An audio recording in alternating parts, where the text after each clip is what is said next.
এটি মাসআলা রুকুতে যাওয়ার সময় আল্লাহু আকবার বলা সুন্নাত।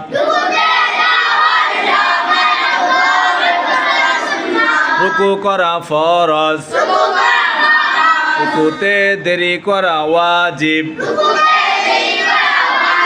রুকুতে থাকিয়া সুবহান রাব্বিয়াল আযীম তিনবার পাঁচবার অথবা সাতবার বলা সুন্নাত। রুকু হইতে উঠিবার সময়